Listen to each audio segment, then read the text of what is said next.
¿Hasta dónde puede llegar una persona cuando confunde el amor con la obsesión? ¿Qué pasa cuando los celos empiezan a controlar cada decisión? Tal vez parezca una historia lejana, pero lo cierto es que todavía vemos situaciones parecidas en la actualidad. Y justamente de eso trata la obra de la que vamos a conversar hoy. Mi nombre es Cristian Paul y me alegra que me acompañen durante estos minutos. Hoy hablaremos sobre El túnel, una novela escrita por el argentino Ernesto Sábato. Conoceremos un poco sobre quién fue este autor, de qué trata la obra y, lo más importante, por qué sigue siendo una historia que nos hace reflexionar incluso en nuestros días. Y antes de entrar de lleno en la novela, quiero contarles algo que me pareció muy interesante. Ernesto Sábato no empezó siendo escritor, en realidad estudió física y trabajó como investigador. Sin embargo, con el tiempo sintió que podía comprender mejor al ser humano a través de la literatura que de las fórmulas y los experimentos. Así decidió dedicarse por completo a escribir. Gracias a esa decisión publicó obras muy importantes como El túnel, sobre héroes y tumbas, y Abadón el exterminador. Pero fue El túnel, publicada en 1948, la novela que dio a conocer internacionalmente y que todavía hoy sigue siendo leída en muchos colegios y universidades. Ahora sí, entremos en la historia. Hay algo que hace diferente a esta novela desde la primera página. Normalmente, cuando leemos un libro, queremos descubrir quién fue el culpable, pero aquí ocurre todo lo contrario. Desde la primera frase, Juan Pablo Castel dice que él asesinó a María Libarne. Así que la pregunta ya no es quién lo hizo, sino por qué llegó a hacerlo, y eso hace que uno quiera seguir leyendo. Juan Pablo Castel es un pintor muy talentoso, pero también es una persona solitaria. Le cuesta confiar en los demás y siente que nadie logra entenderlo. Un día, durante una exposición de sus pinturas, conoce a María Libarne. Ella observa un pequeño detalle de uno de sus cuadros que casi nadie había notado. Ese momento cambia todo para Castel, porque siente que por fin encontró a alguien que realmente comprende su forma de ver el mundo.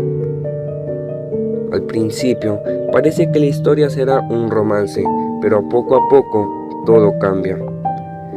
Castel empieza a desconfiar de María, quiere saber dónde está, con quién habla y qué hace. Cualquier detalle lo hace imaginar cosas que no puede comprobar. Poco a poco deja de actuar por amor y comienza a actuar por miedo, por inseguridad y por obsesión.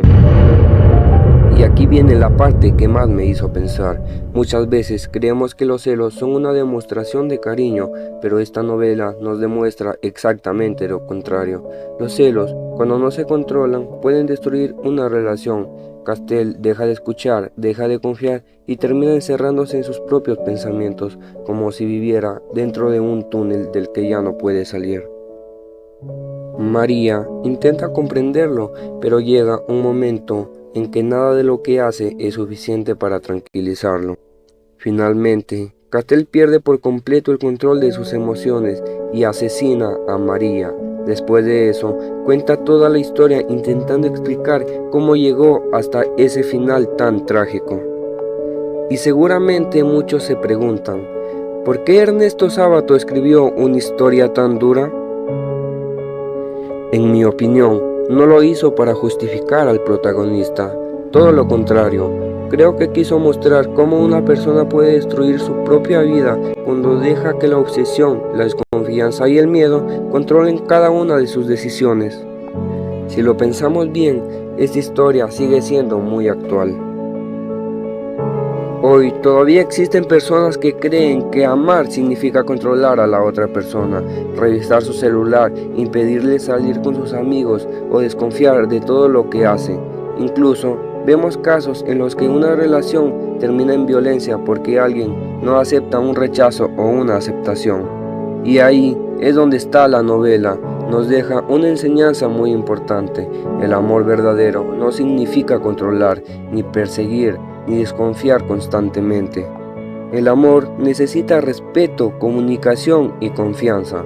Cuando esas cosas desaparecen, la relación deja de ser sana. Personalmente, esa fue la reflexión que más me dejó esta lectura. Me hizo entender que las emociones son parte de nuestra vida, pero también que debemos aprender a manejarlas. Si dejamos que el miedo, la ira o los celos tomen el control, podemos terminar lastimando a otras personas y también a nosotros mismos. Además, me llamó la atención la forma en que Ernesto Sábato logra que el lector entre en la mente de Juan Pablo Castel. Mientras uno avanza en la historia, entiende cómo piensa el protagonista, aunque no esté de acuerdo con sus decisiones. Eso demuestra el gran talento que tenía Sábato como escritor. Y bueno, después de conocer un poco más sobre el autor y sobre esta novela, puedo decir que El túnel no es simplemente la historia de un crimen, es una obra que nos invita a reflexionar sobre la soledad, la obsesión, los celos y la importancia de construir relaciones basadas en el respeto y la confianza. Espero que este podcast les haya permitido conocer un poco mejor esta gran obra de Ernesto Sábato. Si algún día tienen la oportunidad de leer El túnel, estoy seguro de que no solo descubrirán una historia interesante, sino también muchas preguntas sobre la forma en que pensamos, sentimos y actuamos. Muchas gracias por escucharme. Yo soy Cristian Paul y esto fue un pequeño recorrido por El túnel, una novela que a pesar del paso del tiempo sigue teniendo mucho que decirnos. Hasta la próxima.